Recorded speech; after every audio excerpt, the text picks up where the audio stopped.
present, as well as Mike Parsons, who's on the conference call. So with that, I'll officially call this meeting on this date, which is August 9th, 2018 at 6 p.m. And we'll engage in our roll call. We excuse Jill Nielsen, our city clerk, who's on vacation at this moment. And we're grateful to have Tammy Brandick, our deputy clerk, with us, and we'll invite you to engage in our roll call. Judy Costello. Here. Jason Daly. Here. Joe Shea. Shy. Okay. He did not inform me that he would be absent. So he didn't reach out to you, didn't pick up his packet. So the council would need to decide through a motion if it's excused or unexcused. I'd like to make a motion that Joe Shy's absence is unexcused. You've heard the motion submitted by Mr. Daly to consider Joe Shy's absence as an unexcused absence. We have a second for that motion. We have a second for that motion. I'll second the motion. Seconded by Mrs. Costello. All in favor say aye. Aye. Aye. Any opposed? That motion is carried. We proceed with the roll. Mike Parsons. Here. Leona Sander Hunter. Here. Ken Smith. Also present. So we do have, obviously, 4 council members involved, so we fully have a quorum, of course. So let's proceed now. Invite all to please rise for our pledge of allegiance. Sure. I pledge allegiance to the flag of the United States of America and to the republic for which it stands, one nation, under God, indivisible, with liberty and justice for all.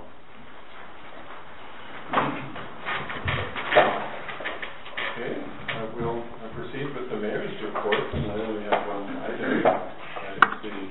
You'll note is an update on the East Street project. It's obvious that if you live in the city that the project is almost complete. There's some landscaping work to be done, and they need to install the lamp posts, of course. But aside from that, the work is essentially done. I should report to the council, however, that in consultation with Devin Jackson, our engineer overseeing the project, there were a number of items involving the cement contractor that were unacceptable. And so with Devin's support, I prepared a letter to the contractor and informed them that until they fix those problems, that we will not compensate them for their work. I received that letter on Monday of last week, and we have not heard back from them. So that's my report. If you'd like additional information about the letter and the contents of it, feel free to talk to me afterwards, or you can get it from Jill Nielsen. One comment. I'll talk quick, Jay. The trees were taken out, and now the trees will not be coming back, nor any other landscaping. Well, they're going to put straw down on it, but the city is going to have to come up with a plan for the official landscaping. There was some discussion before that it was going to be an easement for the property owners, but Mr. Jackson clarified to us that it's not an easement, it's a right-of-way. So the city is going to have to engage in some effort to landscape and maintain that landscaping. But that's a topic that I think I'm not ready to address yet officially with the City Council until we get full clarity on because we're exploring what it means, like right-of-way as opposed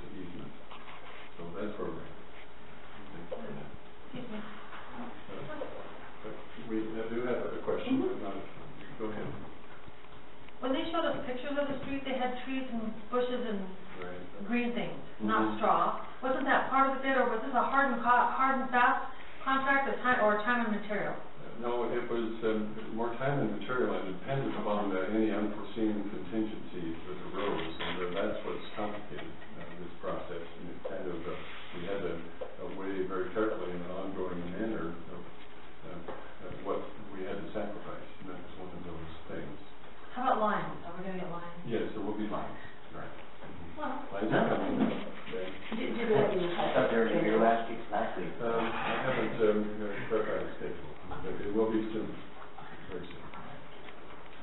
Okay, now that's, next report. Now do we have the council commentary? Mike, we're at the council commentary portion of our agenda. Thoughts? Just be aware of all the bees at the park. There are a lot of bees at the park.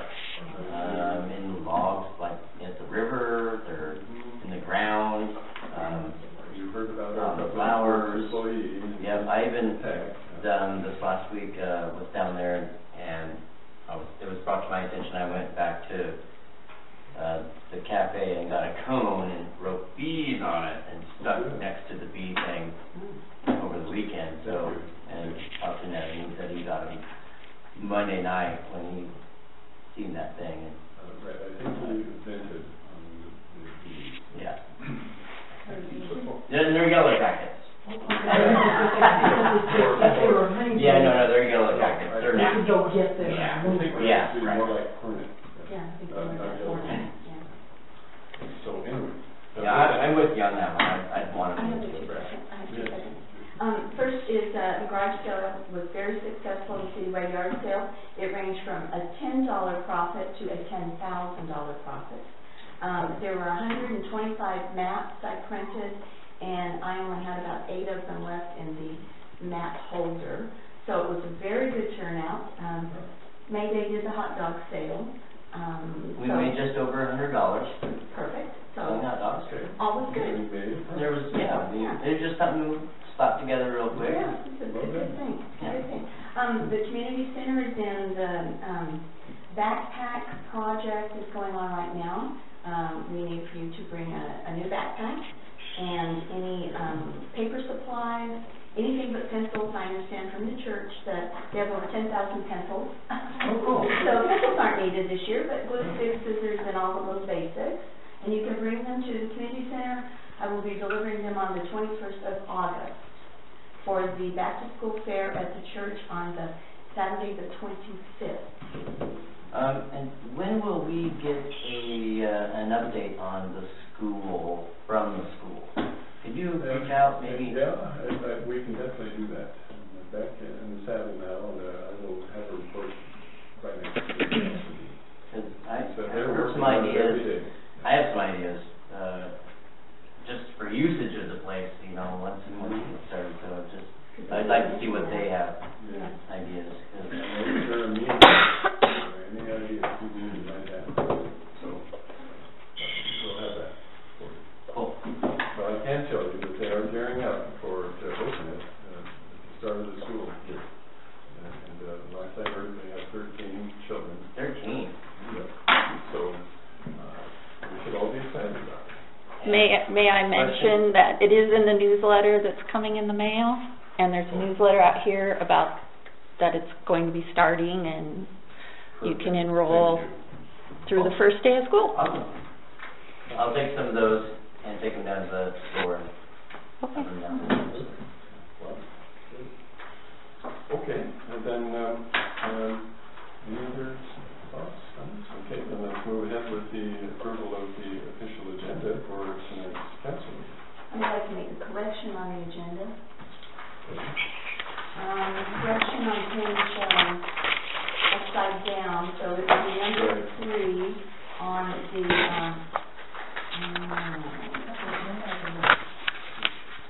Upside down. Right. we talked about lines upside down. Front page, it's about the excavator. Oh. I would like to Can you talk about the minutes?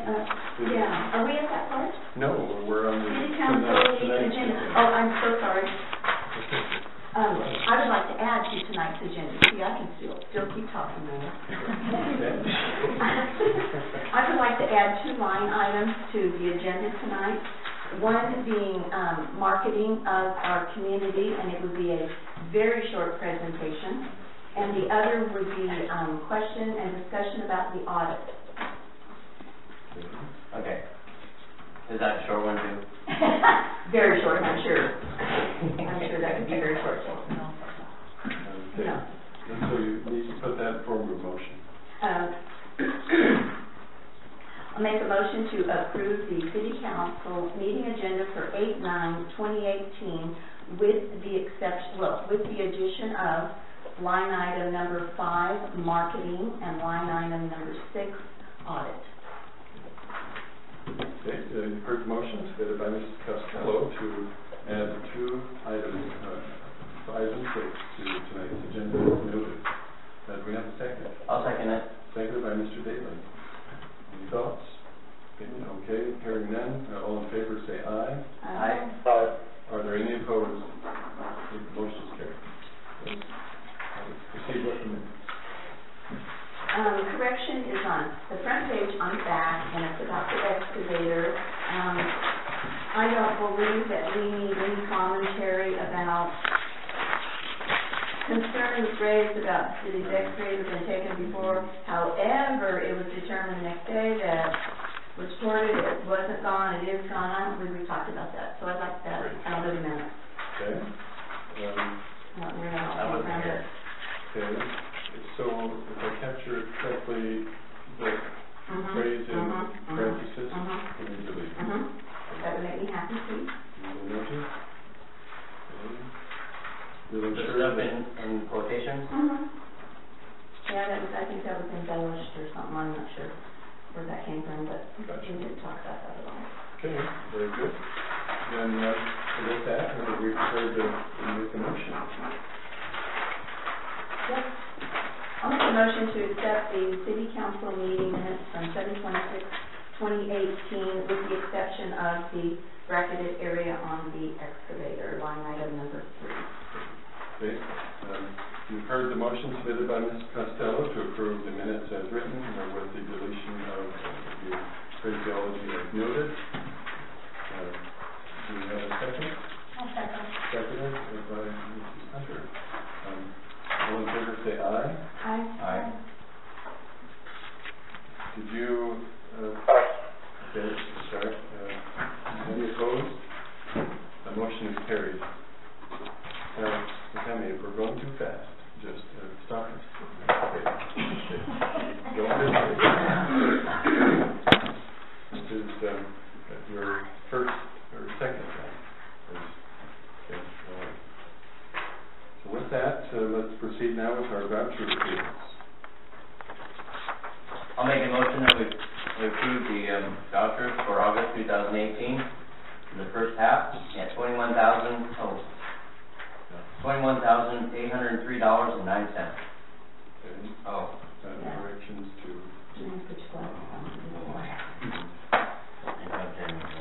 Okay. I don't know what I have to read there. Corrections to the first half of June. Okay. Corrections to the first half of June 2018. $27,235.30. For the end of June 2018, $34,123.91. The end of June 2018 total, $61,359.21. For the first half of July 2018, $53,169.01. The end of July 2018, $128,148.85. For the total of July 2018, $181,317.86. Okay. You've heard the motion submitted by Mr. Daly to approve the voucher approvals and the totals noted. Do we have a second? I'll second it. Seconded by Mrs. Costello. Pardon? Now would be a time to have commentary. I'm just curious, is that up or down? Are we saving money, losing money? I mean, did that go up or down? You corrected it. I'm not sure. This was,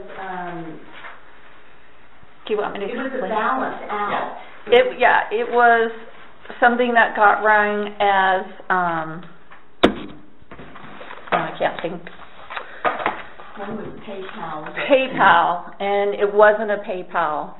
It was a Visa. So it was on the Visa bill, which was paid, and it was marked as a PayPal. Because, Well, it's the same. as far as I understand, yeah, it's the same. It's a wash. Clarification. Yes. Thank you for that. And the We found that in the, when I was balancing. Okay, then, have a second, so, all in favor say aye. Aye. Aye. Are there any opposed? Okay, that motion is carried. All right, we're now to the point on our agenda where we will hear our special report. And I know that we're grateful to have a representative from Civil Works Engineering that we just met. Yes. And you'll be giving a presentation about our wastewater treatment plan design process. Yes. So we'll turn the time over to you. We're also, I'd like to recognize Kathy Reed from the Washington State Department of Commerce who's with us, a good friend. And so we're grateful for you both for being here. So we'll turn the microphone. Okay, let me get the showing our... Just the one row, yeah, you do the one row over there. Cheeseman, Officer Cheeseman sometimes, he knows stuff. This one? I don't know, nope, the other one. There you go. Okay, thank you, Mayor and Council. I'll do my best to make this short and sweet, and we'll see if there are any questions. We've started doing the design, so what I have to show you today is kind of some of the layout of what the plant's going to look like. Before we've been talking about some of the theory of what it could look like, and so today we have some plans. This is the survey that we had done, shows the topography of the site. One thing, and we'll talk about this at the end, this piece of property up here is, as far as I know, actually owned by the railroad, which is where the city stores the brush material. We'll want to talk about that. So this is the proposed layout. So it's going to look very, very similar. We'll have two basins. These will be your primary treatment basins. Basin 1 will do most of the aeration. It'll be divided by a curtain. Basin 2, 3, and 4 will do secondary treatment. We'll have a headworks up here that will do the screening. It'll get the solids out at the beginning. It'll go through a UV disinfection, ultraviolet light, and then come back and tie into the outfall. And I'll go into those a little bit more detail. This is the process design, so this is the same thing, just in a linear format. Collection system, headworks where we have a screen. This is where we do our flow measurement, some chemical addition, then go through the 4 different lagoons, through ultraviolet disinfection, again through another flow measurement to measure your effluent, and then out through the end. So again, this is the headworks, a bit more blown up. We looked at a couple different screen types for headworks. We looked at a spiral screen, a band screen, and a perforated plate screen. These are just different types of screens. Perforated plate screen is very nice and gets everything out. And all the operators love them, but they're more expensive. The spiral screen is as effective, and it's quite a bit cheaper, and it's going to do the job just as well. So that's what we selected. More manpower needed. Yeah, it's not even more. Why don't the more manpower? Yeah, it's a little bit more cumbersome to clean. So yeah, a little bit more manpower. The perforated plate screen just kind of cleans itself. You just let it go. But they were 3 times the cost. So here's a blow up of that headwork. So it'll come in from the collection system. This is a bypass channel. It will normally be closed. Everything will run through this screen. The screen takes everything out, compacts it, dewaters it, and dumps it in a garbage can that'll sit right here. Then everything flows through. It'll flow through a flume that measures how much influent you get, and it goes out this side towards the first lagoon. So this is what that spiral screen is going to look like. It brings up all the screenings up here, and as it's bringing it up, it's compacting it and dewatering it. So by the time it gets up here, it just drops into a garbage can, and it's pretty dry. It doesn't have to be covered from the weather or anything? No, normally what happens is your garbage can has some holes at the bottom that let water out, so it doesn't. So the other unit doesn't have to The head be doesn't need to be. covered or anything? No.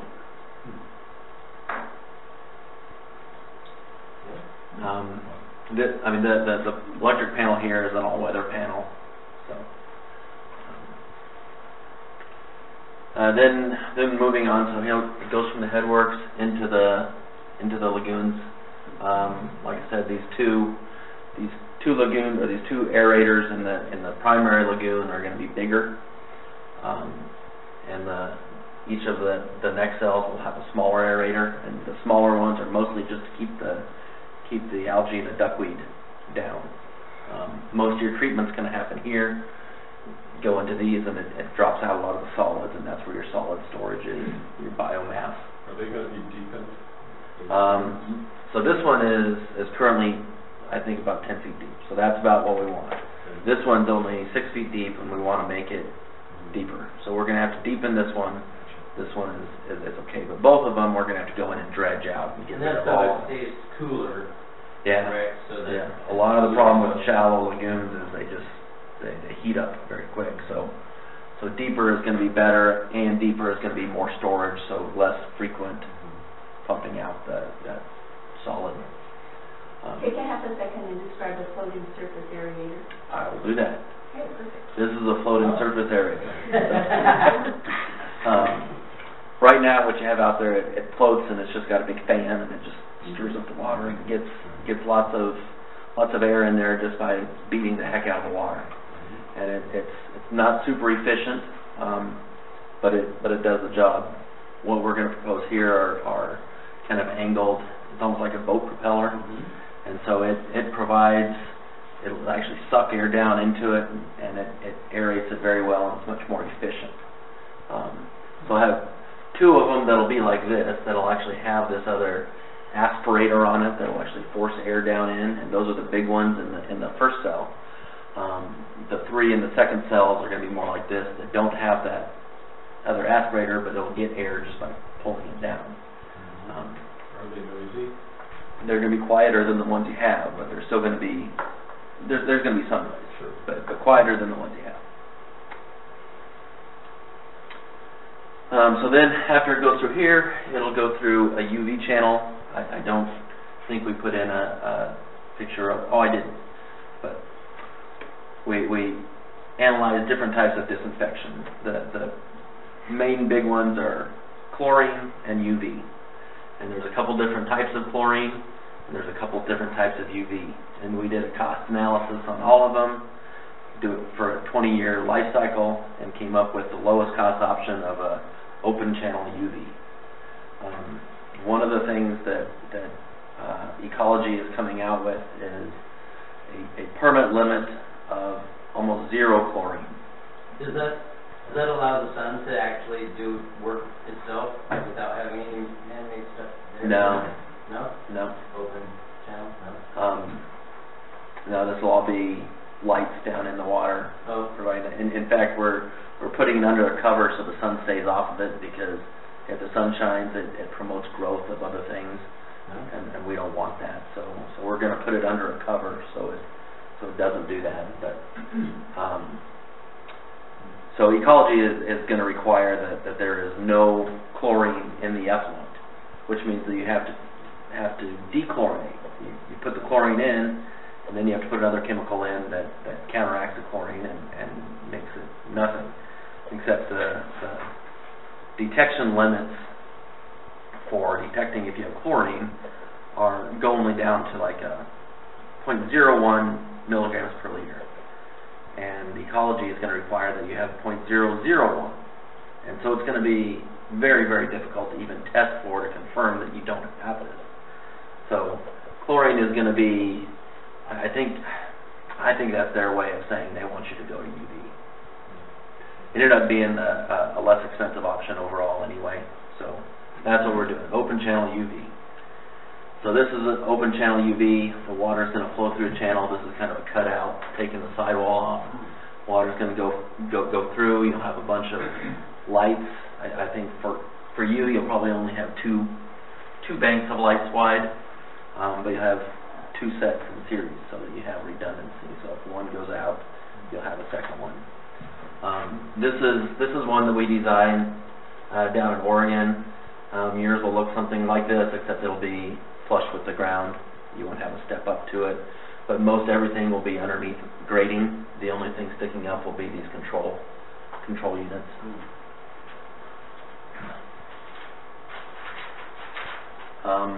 Then there's going to be a lab building, and this is not your lab building. This is just a architectural style of kind of what the lab building is. We'll go down there.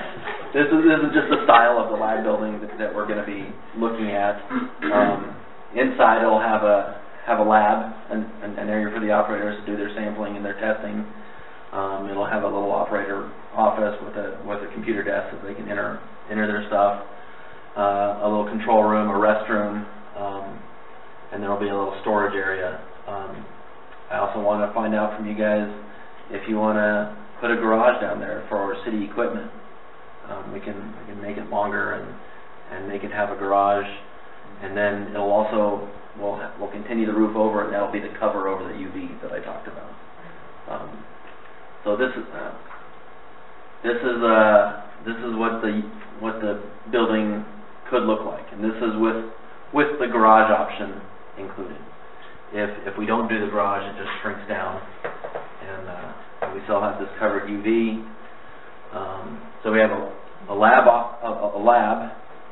a little office, a storage room, and a restroom. And then the garage could have a front door and a back door. The storage room would have a roll-up door on the storage room, and that would house chemicals and any other equipment that might be necessary for running the plant. The garage space would be extra storage or anything that the city would want to put, city vehicles or other city storage. You know, if you're doing this now, it might be a time to look into doing that. What's the cost differential? My guess is that the garage is going to be about $50,000, $40,000 to $50,000, and I can give you guys a better estimate on what that'll be.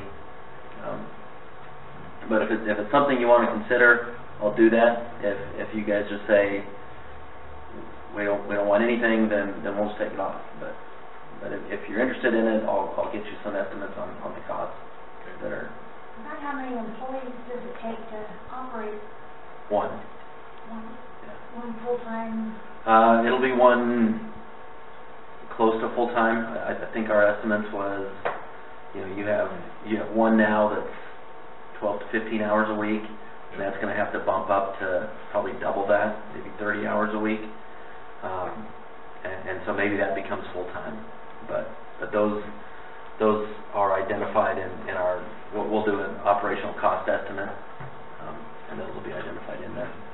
And also, do you have a cost on those UV lights? I do. I don't have the breakdown. And a lifespan of them? What is the typical? A light will last, I think, 10 years is a general rule of thumb for one light. You plan on replacing 10% of them each year. And again, that was accounted for in the life cycle cost analysis of doing that. So UV is going to be a little bit more expensive on the front end, but it's going to be cheaper maintenance and operation. So the 20-year life cycle cost is going to be less on UV. That's what I was going to say. Okay. Yeah. Address that. Any other questions? Do we have a control building now, or is this just a new one? You do have a control building now. It's about the size of the storage room. It doesn't really provide adequate room for them to do the testing that they need to do. Is $50,000 for the whole building or just the garage? Probably just the garage, and don't quote me on the 50,000. That's just a ballpark number that I'm guessing. It may be less than that. I mean, it's difficult to estimate because it's just an extension. So you're just adding roof to it and floor. Is it a wood building or a metal? It's going to be a wood frame building with a Oh. metal roof. Oh. Do you have a cost of the whole building, a general idea? I do have a cost. I don't have it broken out in front of me. I have those costs. Because that's nicer than my first house, so I'll just say. I think it's bigger. Okay. So in terms of timeline, we talked about we started out doing planning and data collection. That's been done. We've gone through the pre-design. That's pretty much complete. We'll be submitting that to Ecology later this month for their review. We're here into final design, and we're at about the 40% stage of final design. Cool. So in terms of critical dates, Ecology, and is this your date, Kathy, that you need cost estimates by October 15th? Well, I think the important thing was to get the design approved by that December 18th. Mm-hmm. So you got to work backwards from Yeah. there in submitting. And the reason for that is you guys might remember that the plan is to submit the construction funding application October 15th. Okay, so that's what Right. we need the cost Right, estimates need by cost October estimates. 15th. And so then, yeah, Ecology needs to approve it by the middle of December. We need to get it to them by the middle of November. But we need to have cost estimates a month earlier. So. Are those dates doable? Yep, we're on track to do those. Okay. It's going to be, we've got 5 people working on this, pretty much full time now, because it took a while to get through this stage, and that was kind of a 2-person job. But once we're into final design and producing drawings, we pulled a bunch of people in. So, yep. Maybe you can answer, is this, are you planning to have this done in 2019? Have the new sewer done in 2019, 2020? Yeah, the plan would be to do construction in 2020. We need to get the funding application in at the end of this year. It's basically a year-long cycle to get that funded, and then we would go out to bid next fall and in the fall of 2019 for construction in the summer of 2020. Okay. The final offer list from Department of Ecology would come out July 1st, 2019, and then you got to get the contract in place. And then you don't always want to necessarily bid right at the end of summer. You want to probably bid in the winter to get better bids. Or at least that's... You get more attention because the contractors aren't busy trying to get everything wrapped up for that summer. So. Right. When will our rates go up? It's finished. It's finished. You'll begin repaying any loan money from Ecology, I think it's a year, don't quote me, but I think it's a year after construction is complete. Good. So we'll have estimates of what this is going to cost, but from us it's just an estimate. So until you get a quote from a contractor, and in reality, until the project is complete, you don't really know for sure what the final cost is going to be. So, doing rate adjustments, you can do that, and we can get you close, but that final number isn't going to be known until the end. I think we've been doing rate adjustments over the last, slowly bringing it up, so that way it's not such a brunt when it does happen. So. Will you be doing landscaping down there? I want to write this down. That's one of my questions coming up here. It's coming up, okay, question. Oh, I was just going to say one other thing regarding the timeline. Okay.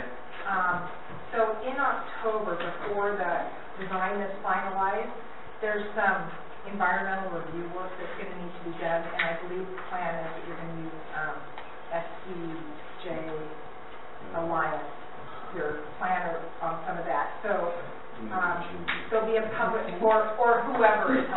that, task. There needs to be a project level, SEPA review, so State Environmental Policy Act. There'll be a public meeting, to get public comments, and then the full environmental and cultural review on this. So that's part, we didn't have to do that right, at the beginning of design because we didn't have enough information. So now that we know exactly what's going to be built, that is one of the requirements for this, for the funding that for the construction funding you're going to be applying. Do you have a proposed timeline for us, Kathy, to get those meetings? What Joe and I had worked out at the beginning of the year with the Department of Ecology was that those would be happening in October. So I think it's not too early to start planning and getting those on the schedule. And when she gets back from vacation, we can probably talk about that. We're actually planning on reaching out to SCJ this month to get that dialogue started so that they have what they need from us. And yeah, because they need the information from you. Thanks, Matt. We are, later in the agenda, we're going to talk about our relationship with SCJ, but we will have an entity that will provide those services. Okay. That's the end. I have some questions for you guys. So the property on the north side that I talked to you about is owned by the railroad. It's a little concerning, designing this plant that actually is right there beside that. I don't know if there's been any dialogue with the railroad about that property, if it's just been they don't say anything, we don't say anything. Unless we bury it in limbs, and if they happen to see it, they will tell us.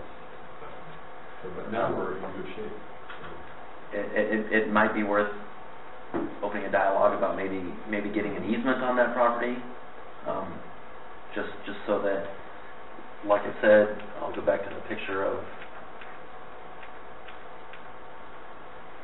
we're going to be right there with our construction, and it might be worth getting an easement in this area, or just covering the whole property, if not permanently, at least a construction easement. We can reach out to them. We'll make contact with them and inform them of the situation. And so Matt, it's nothing that you're building is directly on that property, but it's just that it's so close. Yes. Okay, because I am pretty sure when I say that for ecology to fund something, the property would need to be in control of the city. So, but just coming up close, I don't think that's... Yeah, it would just be something that if during construction you actually had to avoid that area, which is now inside the fence of the wastewater treatment plant. If you had to avoid that, it would be very cumbersome and probably add cost. So it might be just a construction. Yes. I suppose we're past the point in the design phase conversation that we couldn't move the whole facility closer to the Olafon and take advantage of that empty third large basin. It would add considerable cost because then you'd be moving all that dirt to do that. If anything, I would just say we trim a little bit out of that first basin, but even that would add cost. And I don't think it's going to be a big deal. It's just so close that I'm a little. It would make me feel better if we had a construction easement. When do you guys want to see plans to actually review them? If I gave the city plans at the 60%, at the 80%, at the 95% stages, would they get reviewed? Would we get comments back? Would you rather just see them at an 80% and 95%? Would you rather just see it when it's at 95%? I prefer the 80 and the 95. I'll go with the 80. Yeah. Mike, did you hear the question? I did. Okay. We got 280s, 80's fine. 380s. That's a quorum. Okay. We'll see. 80 good. 80, 95, come on, I've been here. 3. Okay, so I will plan on at our 80% stage getting you guys, and this is coming quick, so between 80 and 95 is probably going to be 3 weeks. You know, we're going to be moving fast. So, but I will get you 80 if you guys will get me back comments, and then we'll get you 95, and you guys give me back comments there. And we might, what I might do is try and time those with visits where I can come here and talk to you guys about them. So.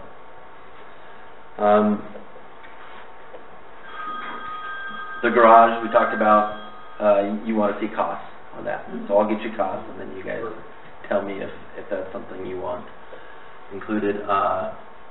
The road down there is currently gravel road. Do we want to pave it?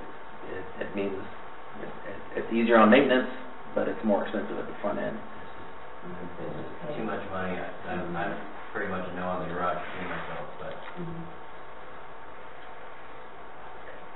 Is it possible to take the garage out of the center part and just do a lean-to on the other end, like you did the lights?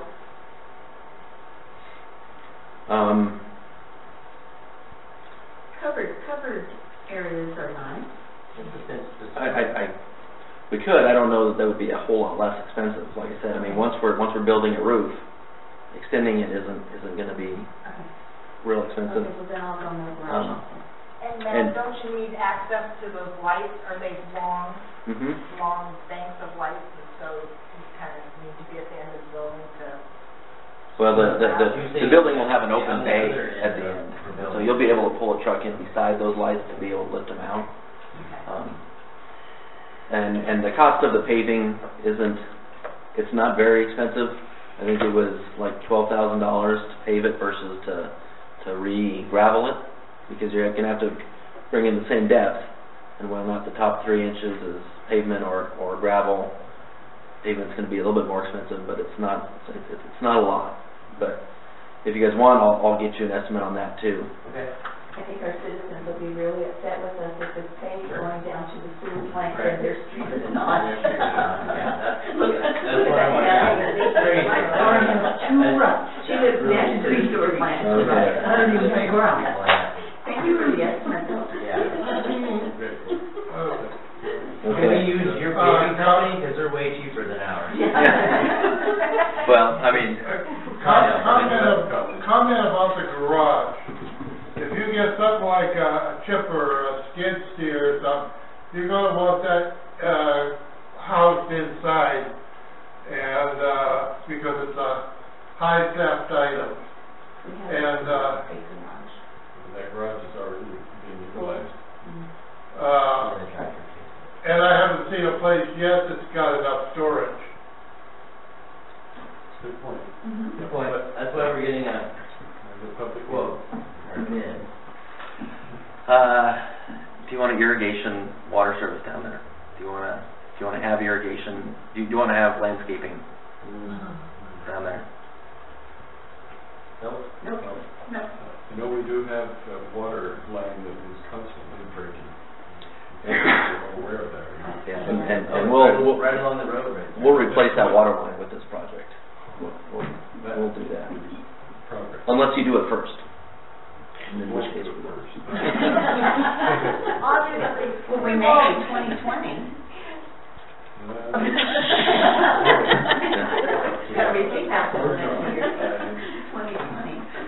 And lastly, does the city have an electrician that you typically work with? I think so. yeah. Yep. Is that? Can we get who that is, so that, because if we can talk to an electrician that's going to be out here working on this, if something happens, it would be helpful to us to know who that is, so we can talk to them ahead of time and see if they. We could work with you on that. Okay. I heard that. Okay.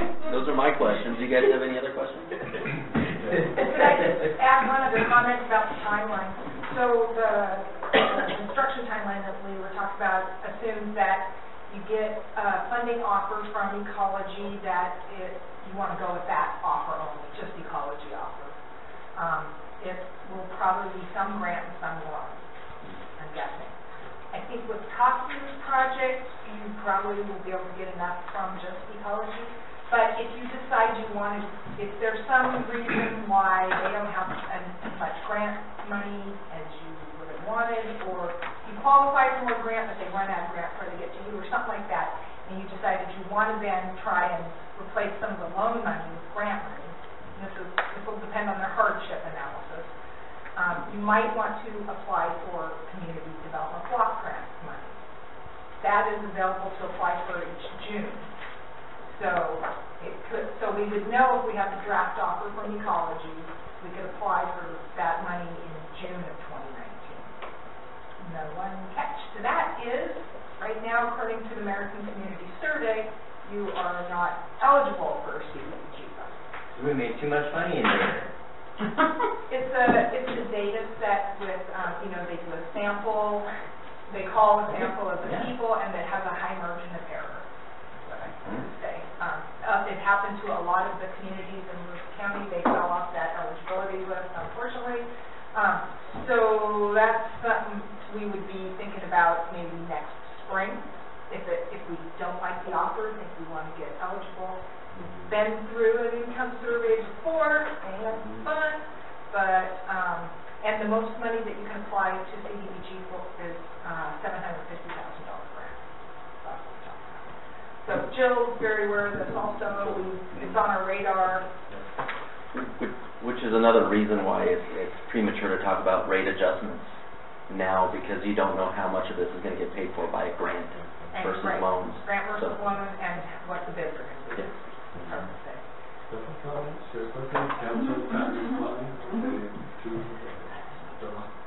Would we be doing another survey for the income, and maybe this time informing the people of the community what it's about, instead of getting a postcard for some weird guy in Winlock saying what's wrong with my because mine went straight to the trash can. It's going to be from the intended, and we're working with that, and I think we have a pretty good angle on that. We would do better public notification beforehand, so that you Should be know a good thing, yeah, because mine went in the trash. Like, I don't know who this guy is. Okay, no, Do you have a ballpark idea how much more you're gonna raise the sort of rate, just ballpark it? Not at all. We just know they're going up, right? That's it? of course, it's going to be about a $4 million project, 4 or 5. Well, I thought somewhere along the line we came up with $239 at the end of the road. $239 a month? For building cycle. But that was speculation. Yeah, that was there were, in the facilities plan amendment that we did do some projections of what it could be, but again, without knowing how much is granted. Right. I mean, I don't know, you could get 80% grant or something. I don't want to say you will, but you could, in which case your sewer wouldn't have to go up very much. You could get no grant, and it would have to go up to $120 a month or something. Right. But somewhere in between is probably where it's going to be. Ecology will do a hardship determination. They're going to compare your median household income to your monthly sewer rate now, and then they'd say, if we were to offer you 100% loan, what would that do to your rate? And so it would mean X percent of your income is being spent on sewer rates. If that X percent is over 2% or over 3%, or there's different levels like that, they will offer you more or less grant or better terms on the loans. So it will depend. And we're at 270-some residents, correct? I think I was reading in my little Household. book. It would be 200. more or less than that. Okay. I don't Well, think the clock is ticking here. I know that Oh, where's it going? there are plenty of opportunities in the future for public input and comment. And so this was intended to be 10, 16 minutes. So if you have any questions, feel free to reach out to City Hall, Tim Nixon, or even the individual council members. So thank you. Thank you very much.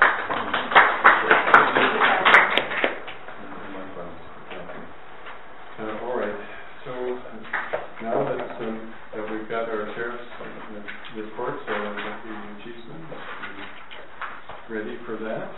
Turn the mic over to you.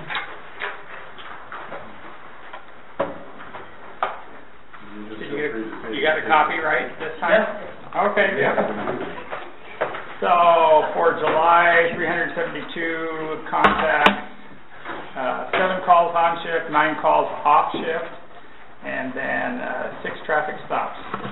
And there's 1 crime, a theft, third, and it is still under a minor investigation, but it'll probably be suspended. That's the only one that you have for the whole month. You talked to 100 people on the 4th of July. Good for you. Yeah, I was in the mess of all that with candy cane and everything else going on over there. Yeah.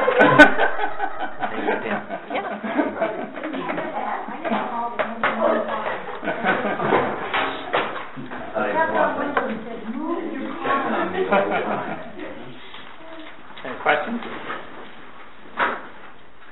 Is it possible to work on the traffic stops, especially coming down East Street? I had a couple residents telling me that people are coming up from Park, not stopping at the stop sign there on E and 8 or E and 9th, and just blowing right through it at a high rate of speed. But we could do a little bit more on the traffic, that would be great. Sure. I know a lot of times we're sitting there at the school parking lot, that's to the garage there, it's right there on D Street at night. So. Okay. Not necessarily that D Street, I'm talking about E Street. As an egg over there. They're coming from Park and down the one house that's actually in the county.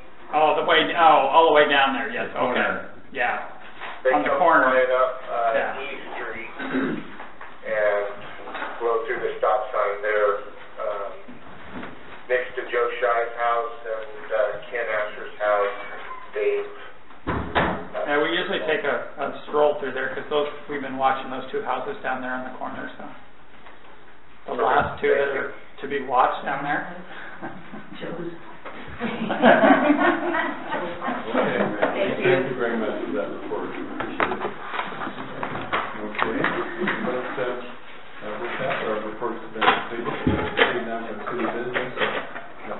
Agenda item number 1 is council to consider resolution 13-2018 that relates to the question that we heard relating to SCJ Alliance, the relationship we've had with them. Hopefully you've had a chance to read this and you're aware of the fact that SCJ, for a couple of reasons, we don't need to get into it in a public meeting, decided to terminate the employment of Gary Cooper, who's been providing to us almost exclusively our planning support and assistance. So it was something that we had no control over, but it became apparent that obviously we need to have a planner for obvious reasons. We won't get into particulars, but Mr. Cooper and I had personally spoke to the president of SCJ, a very understanding person. Gary Cooper was not released for any negative reasons. It was just a business decision. And he was fully supportive of any of a number of options. If the city wanted to proceed with them, it would be fine. If we wanted to proceed with Gary Cooper as an individual contractor, he was okay with that.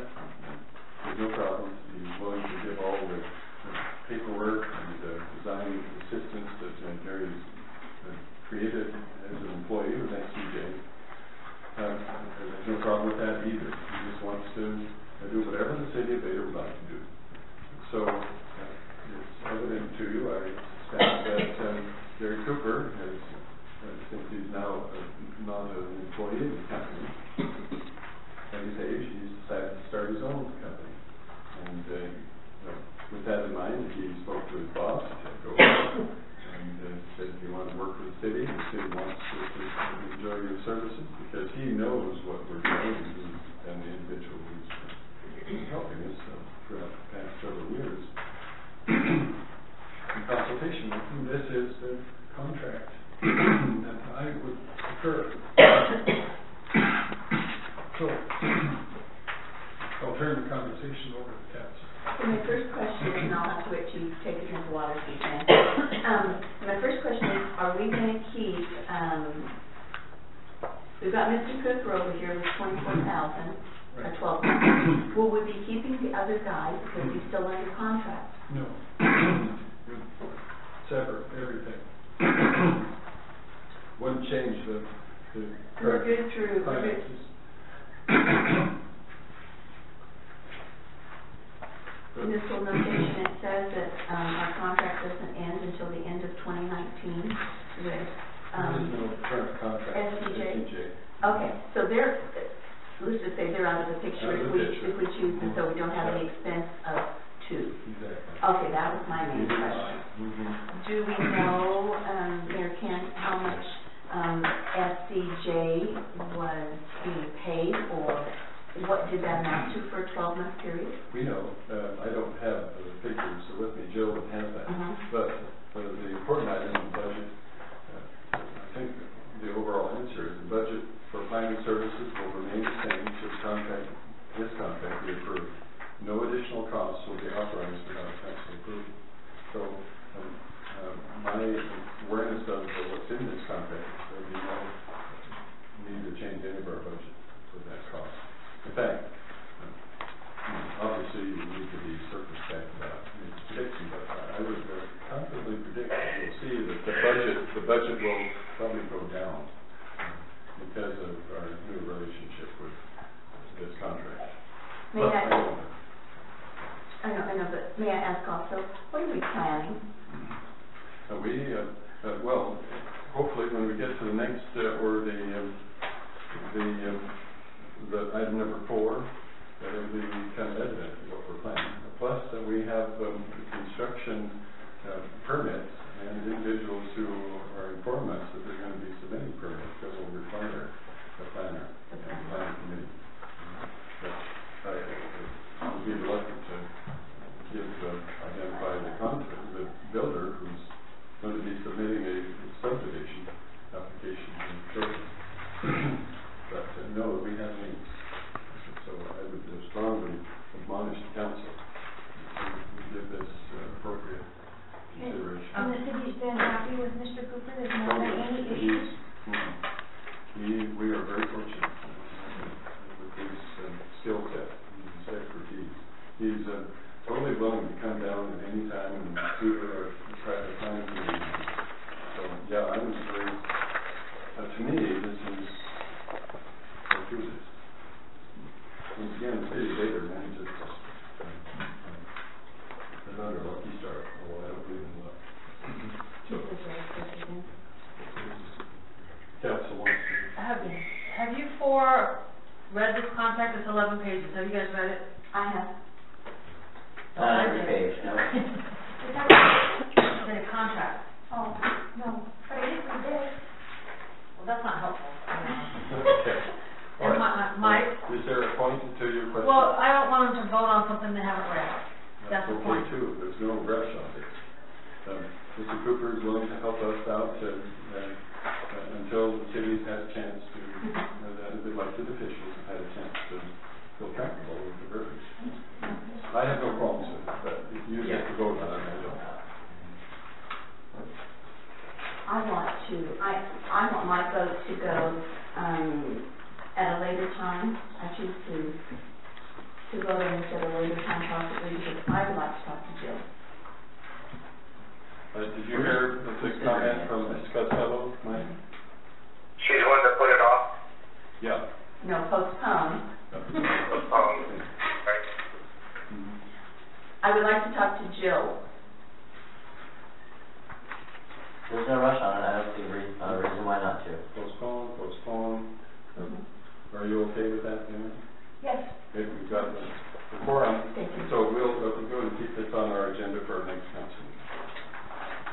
That's okay. Okay, the next item, update and discussion on land disposal project. I'm very pleased to report that you probably already aware. They completed the project. They asked me to come look at it. I was there, and I approved it with John Flatt, our Public Works employee. It looks wonderful. They installed the concrete street blocks as stipulated. So they left, and they were very pleased with the way it looks. There's a large pile of dirt and large-sized cement blocks that are in that mountain of dirt, but that was there before, and John Platt is going to level all that out, and some of that, of course, is on railroad property. But the railroad's aware of that, so there shouldn't be a problem with them.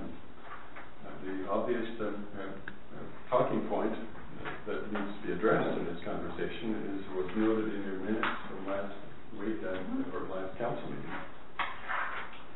And I can tell you our public works employee concurs with my sentiments as well, probably those two, that we should not open that up for public use until we have a definitive, functional, reasonable, rational strategy to not create the same problem we just eliminated.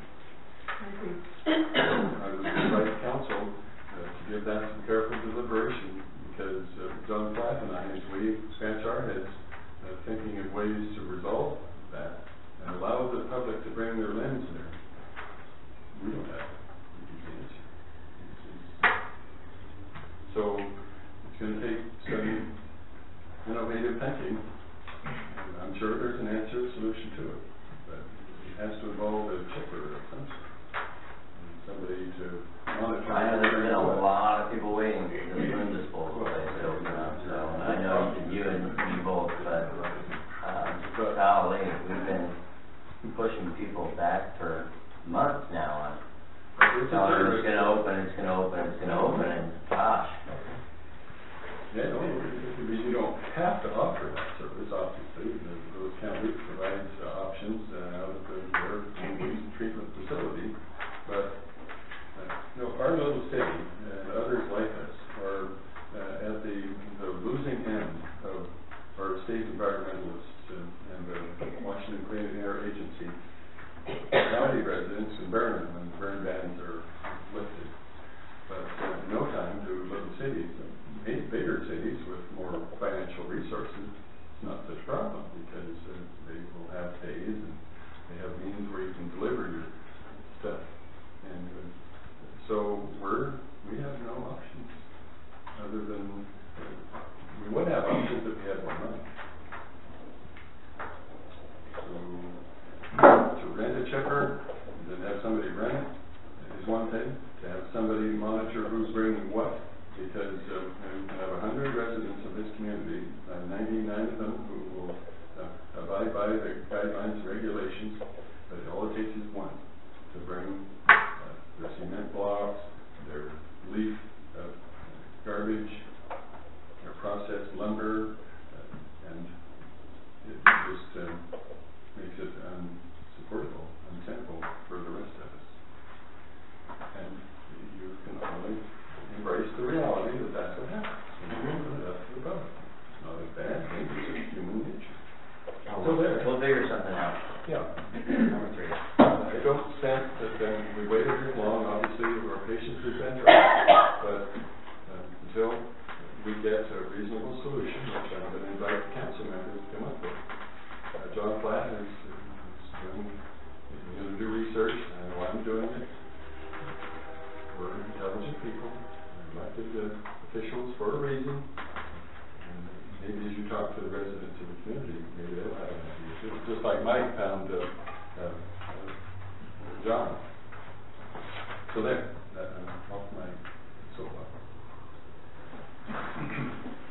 Shall we continue this discussion for our next council meeting when we've had time to assimilate? Yes. Okay, everybody, yes.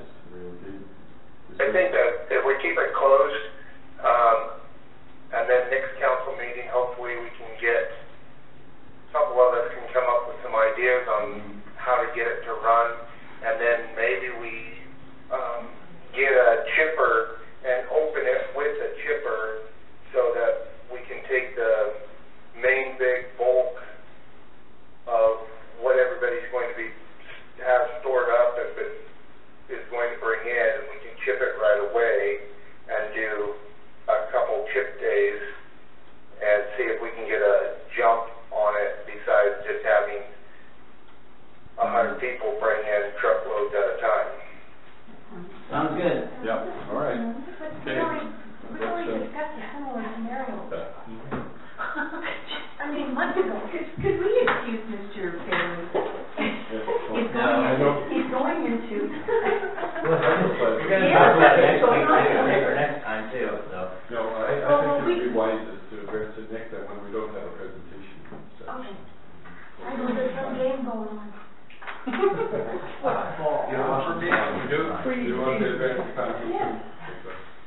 guys have been talking about this for months and months and months.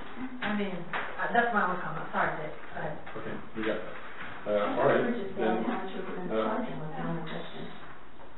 Five. Okay. So you and I have to find. and we've agreed, I sense, that we'll address it at our next council meeting.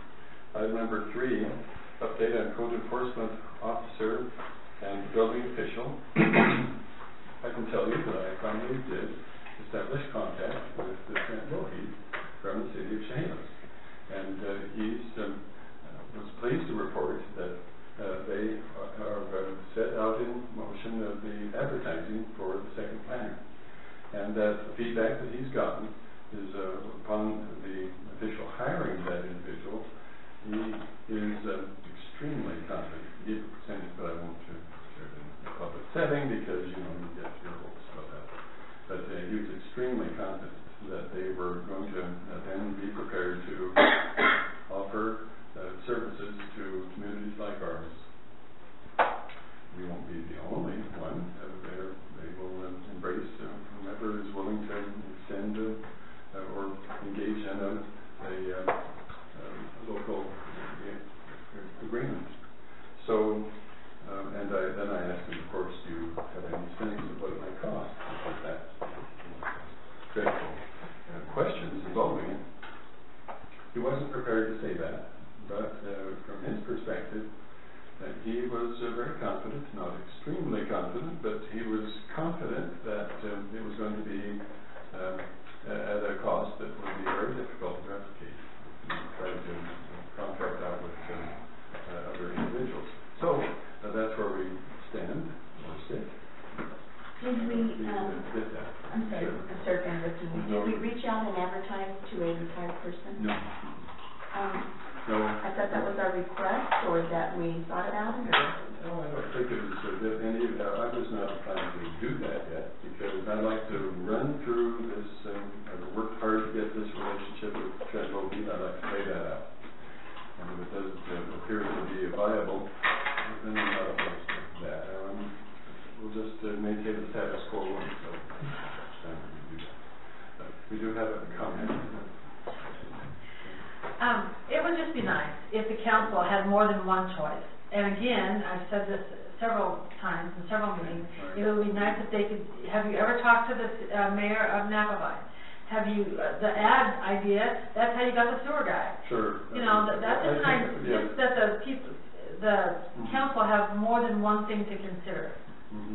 I appreciate your observation. I'm not surprised to hear about it. Yes, I have talked to Napa officials. I've reached out to the mayor. John is, if you are acquainted with the mayor, he's not fully engaged in at this moment in time. So I have talked to the Wenlock, and I've not been given any positive feedback from it. So I've just not exercised an aggressive option in that regard.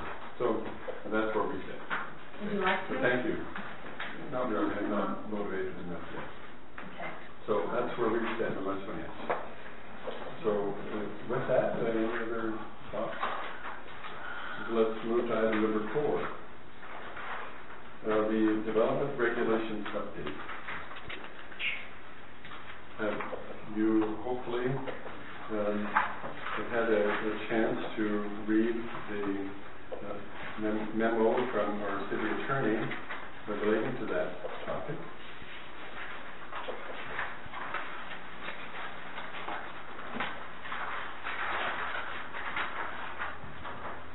And you hopefully have noted her legal response to the inquiries for her input as it relates to those two topics.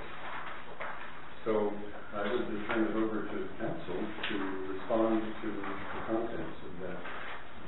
It's quite expensive. It seems like it's like a... I will be happy also to talk about this, Jay. Go for it. it seems like it's like a box of worms kind of thing, the way she's got it defined. I was going to say the same And thing. that's just something that I mean, that's, it's not an attorney problem, it's not but that's kind of what we're getting into. We're putting in codes and things that we have to live by, we want other people to live by, whatever rules of our town, they have to be worded so so perfectly, Well, it becomes really, really difficult. Well, the So first there's a thing- lot of stuff to talk about just in this memo that we need to discuss. Got it. And the definition, we didn't want to break it down like that. We I think just it's- wanted yes. them to have a doctor say, yes, they need this help, they need this situation. Not, we don't want to know if they're low income, we don't want to know if they're disabled, we don't want to know if they're senior. We just want the doctor to say, yes, they need this assistance. And we'll be. We wanted it to be family Right. only.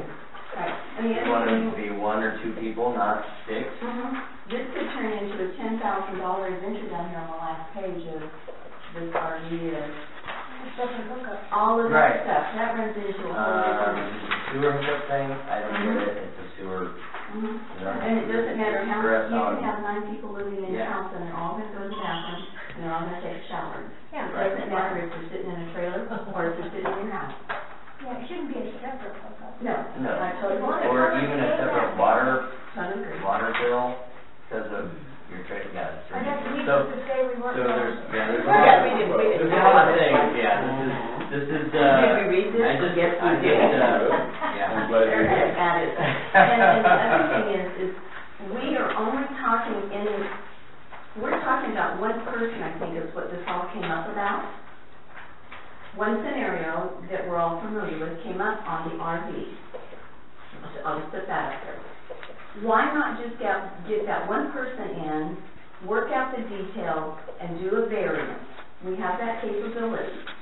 And then all this other, and these folks, we don't have anybody. Because if we do else. it for one person, then everybody else that has one that hasn't gotten their citation or their notice of violation yet, their courtesy letter yet, is going to,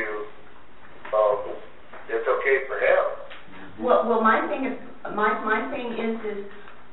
notice of violation citation, do they fit the criteria of what we're saying, a family member in need of, for help, for assistance, I'm trying to use the right terminology here. Or is it just someone who's decided, oh, my best friend down the street needs someplace to live, which I think is a big problem in our community right now, is sharing our property with others in RVs. So I think really, I really don't know if you'd come up with probably 2 people that would fit what we originally started out talking about, the root of it, of a family member needing assistance. But And that's frankly, if I'm wrong, if we start putting are going it out to as like a, give that one person a variance, then it's going to, that's why we started doing this, so that we could figure out how to legally do a variance. And if it's just that one person that's in violation, we've tried to help, but so far it doesn't look like it's going to work. So they're in violation. Yeah, my experience is that it's easy to use the word variance, but to actually apply the variance and apply it on an individual basis is just not, I don't know that we've even got the code, the verbiage that allows you to offer a variance to that request. In as much as the codes have to be applied equitably for everybody who lives within the city limits, it's easy for us to say, oh, let's just give them a variance. But that's easy to say, but not hard to legally do, because as our attorney notes, that you would expose yourself to constitutional scrutiny. You couldn't withstand the review of the constitutional rights of residents of the city. So, you have a comment or something? Go ahead. Cities all over the state allow variances. If you have a code that says you have to have a 15-foot, can I finish this?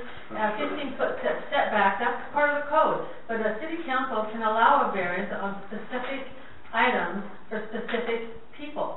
You can ask to have that setback reduced because of whatever reason. and that they can approve it. So, yeah, a variance can be given for one specific instance and not apply to other people, and it wouldn't be a violation of the Constitution.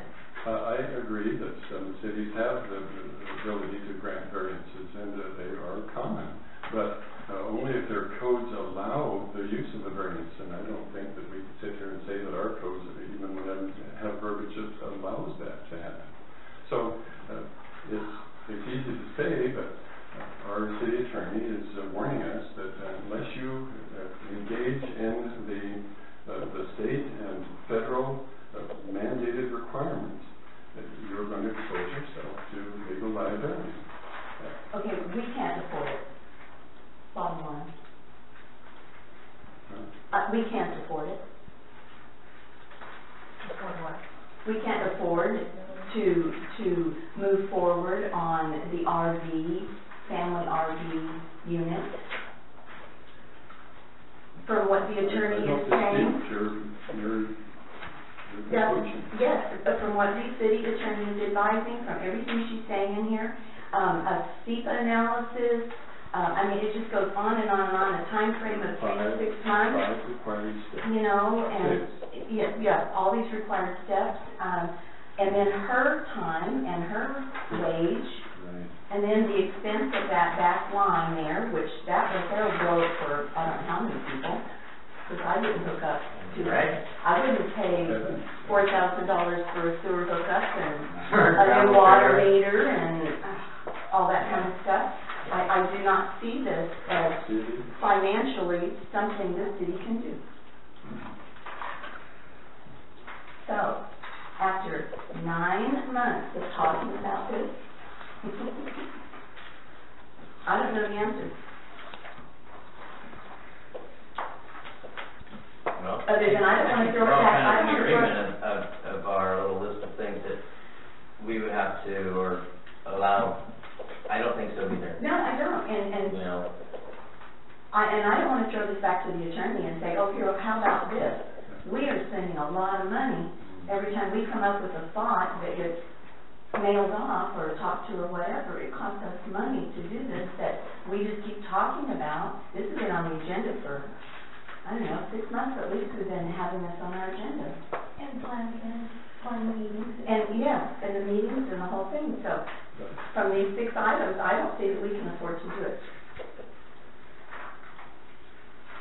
Any other Well, thoughts? my administrator think I'd be the individual that need to engage in the enforcement elements of it. I agree entirely with you, and then not only can we afford to even get it right, I think ultimately if we had the resources and the willpower, we could come up with a document that's enforceable, but or defensible. But I have a feeling that we find in the short term that there'd be somebody who would decide that they weren't going to follow the guidelines. They were going to find a way to get a loophole or just sidestep it.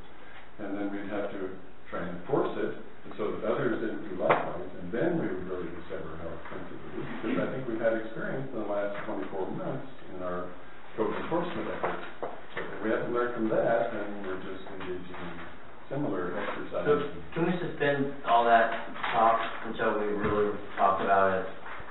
And I mean, just I don't want to talk about it anymore, Jay, so we can put that on the agenda, if you want to, but I think we've talked about this until we've talked it in the grant. What's there left to talk about, not to be... talk about it like, I like to sleep on stuff, man. I just got this stuff yesterday, read through it today. I have no problem with putting on our next agenda. Mike, are you you're listening? I trust. Yeah, I'm listening. Table it or fix it? Well, if you want to make a motion, make a motion. How do you feel about it? Do you want to work on trying to figure it out? I have sympathy for the fact... I have sympathy for it too, but I've said from the get-go, it's opening a can of worms. Okay, let's make a motion to fix it. Yep, I'm done with it. Could we have one more? I'll do it as soon as I hear Mrs. Radcliffe. Okay, go for it. Are the 4 of you seriously going to let the city administration go after those people that we're talking about? Are you seriously going to let the city administration go after that retired vet? Sounds like it. Seriously? All 4 of you? You're gonna let them go after Mr. Rice. Is she gonna pay the $10,000 to have a separate hookup to everything? Well, no, you shouldn't have to have one. Just like Mrs. Costello said, you shouldn't have to have one. If he's gonna go to the bathroom in the house, he can go to the bathroom in an RV. It's the same. But here's the problem. The city attorney is going to insist via the city staff that we do all of these reports, and all State Department of Commerce needs a draft rate. I mean, it goes on and on and on. It's not as if we didn't try. I understand you tried, but these are suggestions. She only gives suggestions. She can't tell you what to do. But I think it's a valid question, but I think that there's an answer to it that might minimize the potential drama behind that.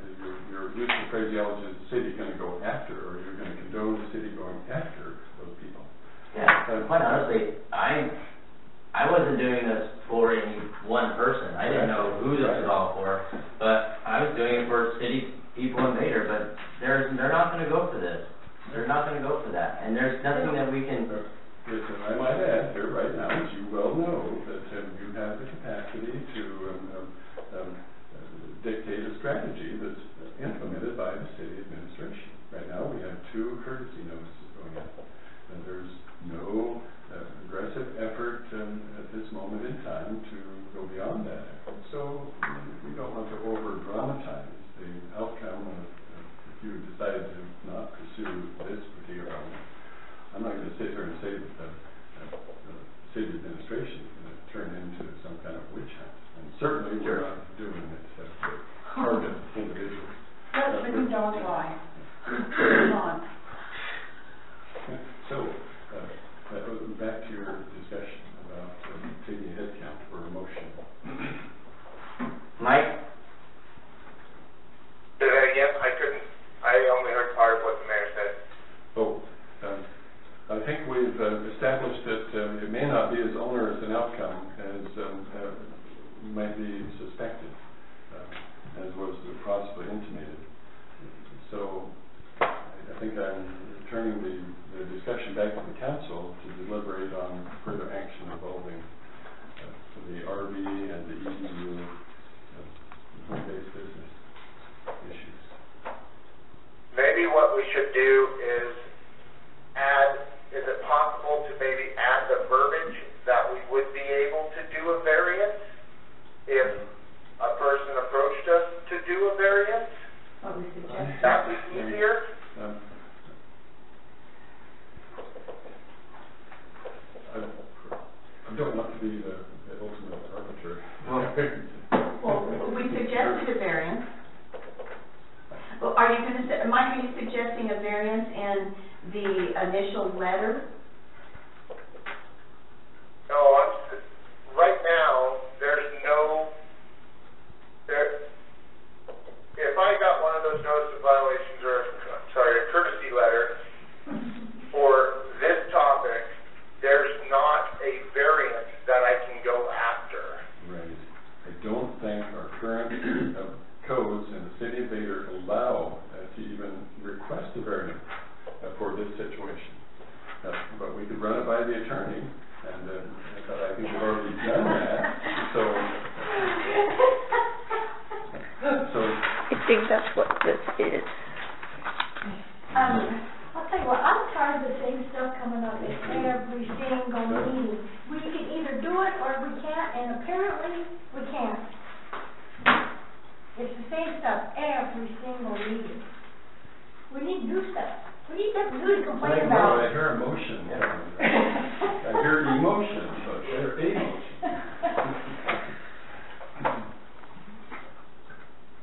I'll make a motion to close this process and keep it the way it was. Okay, you've heard motions by Mr. Parsons to discontinue this discussion on these topics and maintain the status quo. Do we have a second for that motion? I'll second that. Seconded by Mrs. Hunter. Any additional commentary? Hearing none, it doesn't matter to a vote. All in favor, say aye. Aye. I heard 2 and 1 is 3. No vote. Okay, any opposed? Okay, I heard 3 yeas, ayes, and 0 noes, and 1 no vote. No vote. Abstain, and 1 abstention. Don't have any ideas. Okay, thank you. I understand how difficult that. Wait, what were those votes again? 3 in support of your motion, 1 abstention, and no votes in opposition. Did you catch that? Yeah, I got it. Okay. All right, let's turn to item number 5. Ms. Costello, you want to... Well, we didn't do the home base business. Are we dropping that one too? Well, as part of the same memo, all would be... Oh, okay. Didn't get that part. Okay, I'm glad I didn't vote on that one. 1 umbrella. Okay. How do the home-based businesses fall under the same thing? It's in that same... Require the same thing. CEPA and such. She's saving the whole thing on home-based business too. Yeah. We already have an ordinance that allows home-based business. Yeah, we do. So people can just come in and do that. Doug's a perfect example No problem. of doing his home-based business, so. That was such a good idea, Mike, to have a bunch of home-based businesses where we could be put on the map. People would come to Vader and spend the day. However, not gonna work. All right. You wanted to engage in... However, what? However, it's not going to work. We still have the means... The only thing that's bad about that one is, yes, it will take effort to get it done, but it's going to bring, once it's done, it will bring revenue into the city. He doesn't realize he just did deep sixed it. You want to tell him that? Hey, there we go. Okay, good thought. My number 5 was marketing, and I would like to turn the my time over to Doug, who has a... Wait. Yeah, what is We it? were talking about the home-based businesses. Been voted on and done. You voted no on it. Yeah. On the home-based businesses? No, we were talking about the RVs and dwelling units. No, they're covered under the Do you have your same memo. It was number 4. It was very much part of the package. 4B. And it was kind of included in the RV. Yes. That is not what, oh my gosh. But, You can start all That's over. not what, Mike, it doesn't mean that we can't continue this, because we already have the means in the city to have home-based businesses. Could we... We already have an ordinance for that. Right. Could we discuss that at our next council meeting? Would you be okay with that that? is not what, I was motioned to stop the RV as a dwelling unit issue. I didn't know that we were talking about both of them because nobody was talking about businesses. We were all talking about having RVs as dwelling units. I didn't catch that either, Mike, so you're not alone there. It's at the very end of the attorney's letter. It just got a little paragraph to it. So, It's section 4, process and guidance RVA and home occupation code. because I'm not willing to drop that one because that one is going to bring revenue to the city. Yeah. Unfortunately, Robert's Rules of Order, when the motion is passed and you cannot go back in the council meeting, you can add that conversation to the next council meeting, which Mike, we can easily do. So. All right, well, that's for the next council meeting then. Okay. Can we add that after we quit talking about it? I thought we voted not to talk about it anymore. Yay, Did you not say you don't want to talk about it anymore? Let's sit on. Talk about it tonight. Wish you were here, Mike. Would love to I see wish you. I was there too because, yeah, it's not fun, but I'm making a living so I can pay my taxes. Yeah, I think that home-based business will find a whole different potential outcome from that because of what's already existing in the city. So, Moving it on. should be fine. Marketing. Marketing, I'm turning my time over to Doug, 5-minute presentation you'd like to make? Less than 5 minutes. Talk fast, Doug. Talk from your chair.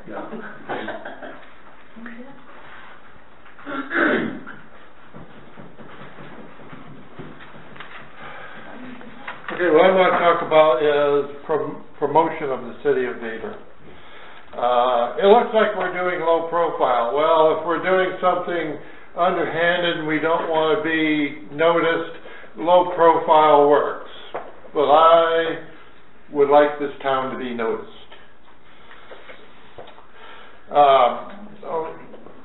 So, I came across this organization called Washington Festival and Events Association.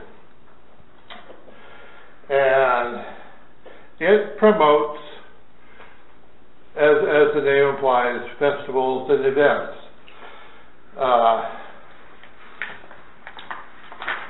Here's their magazine. It's a year-long magazine, and they've essentially divided the state up into 10 districts. Now, we're in what they call the volcanoes. Now, the current situation is it's covering the whole state, but not a word was mentioned about Vader, Winlock, Toledo. The only one for the whole area is this. 2 events. One is the International Festival in Longview, and the other one is the Squirrel Festival in Longview. We did May Day. There was no statewide promotion. That was a big deal. The 4th of July, Mike, I'm pointing at you. There was nothing in there about the May Day. That was a big deal. That brought in some money to the city, and it kind of put us on the map. As far as the citywide yard sale, that's kind of a big deal too for this city. But nothing was said about it. What did you have an objective? Yes, I do. Okay, let's get to the objective. Okay. The advantage of the city is it puts it in a widely distributed publication, and if you decide to follow through with this, I'll be able to attend seminars and bring the information back to promote the area. This will bring visitors and disposable income. Now, the cost will be $100 plus the cost of the ads, which at this time I do not know how much the cost of the ads are. But for the 4th of July, May Day, citywide yard sale, the more people that know about this, the better off we're going to be. On the back front cover, there's a whole page of let's see, where is it? Yes, of Goldendale. Goldendale is nowhere. If I might interrupt you, Doug, at this point. The point is, we don't have a line item in our budget for marketing, I don't believe. I don't think it's there. No, but we could make one. And with the new budget time coming soon, when Doug showed me this, I thought it might be a good idea if we could put a little bit of money at that time into marketing, which would pay that $100, and possibly maybe an ad or two, or maybe it could buy an ad, or 4th of July buy an ad, or something like that. And so there's other magazines like this obviously out there, but if we had a marketing line item, I think we don't market our community at all, financially. Yeah, hear about this? I never even heard of this magazine. I Um, wonder how widespread it appeared on my desk. How long it had been on my desk, I have no clue. I have no clue where I picked it up. Could you do some research? Yes, I'm happy to work with Doug on this. He wanted to share this with everyone, so I just wanted to, let him have that opportunity to. Okay. Wonderful. I was just gonna say, Judy, I haven't officially met you. I'm Stephanie Montgomery that was working with you, started the Vader, Facebook page, and we started getting a lot of community things, and my goal was to get people to city council meetings, get things going at their church. But that would be something that I would also be willing to work on with you guys, in the marketing. Stephanie Montgomery, Dennis's widow. Welcome. Thank you. Well, I can tell you that any effort to publicize the city would be welcome. But I'm not going to sit here and say that the city's not doing anything. Because Lewis County has its own recreational website. You're probably aware of that. We do involve ourselves in that when the opportunity presents. And of course, we always are putting in the local newspapers. We make that meager effort. Well, one of the things, Volcanoes goes almost down to Ridgefield. Sure. And goes past probably almost to Rochester. So we're talking a big area that is getting just about no publicity. Okay. Thank you for orchestrating that. Appreciate it. So we can cover that. Real quick about publicity, I'm at the Clark County Fair right now. I know that just this last week I sent probably 12 people to the Little Crane Cafe to go drive through Vader and see where Little Falls originated and now how it's Vader. And I think that we should all be going to the Lewis County Fair, which is starting on Tuesday and going through Sunday this next week. Yeah. Excellent. Thank you, Mike, for that. And we can all do our part. Okay, so let's go to item number 6, and question on the audit. Yes, at our last meeting, Mayor Pro Tem Joe made a statement that we had postponed our audit. We have not postponed our audit. When will the auditors be paid? I heard comments that we were being hounded or... What? We were being what? Hounded by the auditors or something. Why? I don't know. That's what I heard that Mr. Shai mentioned in response to a comment, or words to that effect. But no, we're not being scrutinized or hounded or harassed by auditors. Our finances are in excellent order. We were actually approached by the state auditing department and indicated that because we had been so successful in our previous ones, they were inviting us to consider going from an audit every 2 years to an audit every 3 years. So we get to decide if we want to embrace that or not. And that's going to be a question that when we get further clarity from the audit department, we'll bring that to the council's attention. But it could potentially save us some money in the long run, because it costs about now $10,000 to $12,000 to cover the cost of an audit. So that would be my response to the question. Did we already budget for the audit? We have $11,000 sitting there. That's why I'm asking you Chipper. questions. That's exactly why I'm questioning you. That's why when Joe said that at the last meeting, I calculated through the budget. I said, $11,000. If we don't do the audit until next year. However, I was questioning why we were not going to do the audit. So that was, you answered. Yeah. We haven't. We're addressing their proposal, and we'll bring it to the council attention. I think we ought to get a chipper.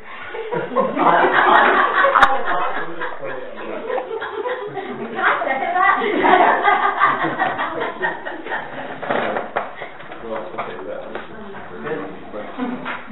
so, any other with that, I think that Public comment. Don't worry. I wouldn't have let him say. Cynthia Radcliffe be speaking first. Two.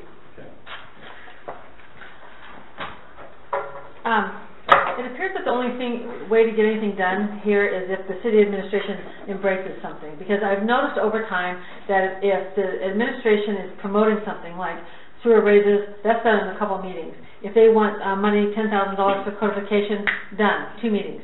If they want a new contract done, usually that is promoted, and you guys hardly even read it or are able to have time to read it, and it's usually passed through. But it seems like when citizens want something done, like using the stick pile, you know, we talked about that miserable thing for 2 years before it was cleaned up. It's now cleaned up, and now we still can't use it. And other things like the home-based business. We've been talking about that for months and months and months, and now it's just dead.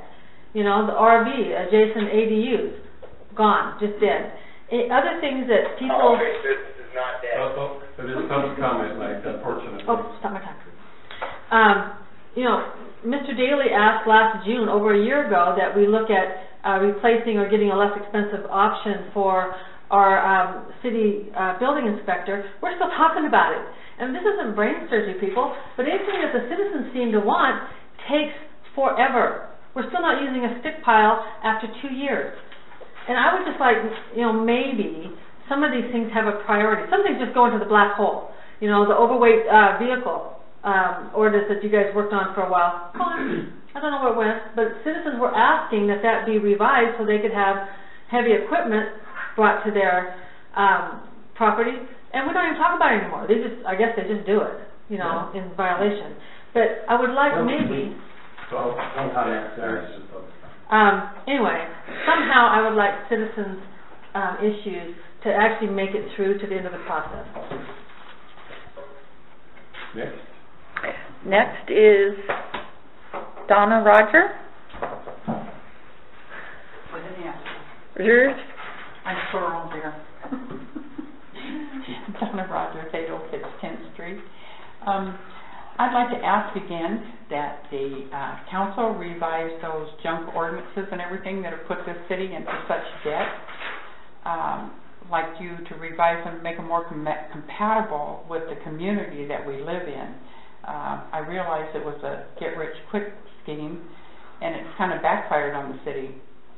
And obviously we're not going to get anything for this old ragged house over here on the corner to pay back that $10,000. So I'd like you all to be thinking about how that's going to happen. I don't think it's a joke, Jason. What? None of can't it. sit here and look at you with a smile on my face. Well, excuse me, we don't need to respond. This is not an interrogation. And the attorney fees, we keep spending all this money on these attorneys, like she's got to talk to them every day for some reason. What is going on in the community that we need an attorney every day to tell us what to do? I don't know. We used to use MRSC for a lot of that stuff. I'd like to see us go back to Lewis County for all the inspections and all of that kind of stuff. It'd be a lot cheaper than what we're spending now with hiring building inspectors, code enforcement officers. You know, been doing that for 3 years. The comp plan should have been done last year, so we're open to lawsuits because of that, because it isn't updated. And the reader board. I donated that to the city with the understanding that anybody in the community would be able to put up there what they wanted. And nobody has ever put anything up there nasty or derogatory or anything else. And I think to insult our 2 councilwomen for putting up there "Have a good day," in addition to trying to make people aware when all the meetings are in this community, is an absolute insult to them. And I am definitely offended over that, because the understanding of that reader board, these are 2 grown adults and they happen to be council people. And you can sit there and make your little stupid look off in the space if you want to, Ken. But you guys are reprehensible.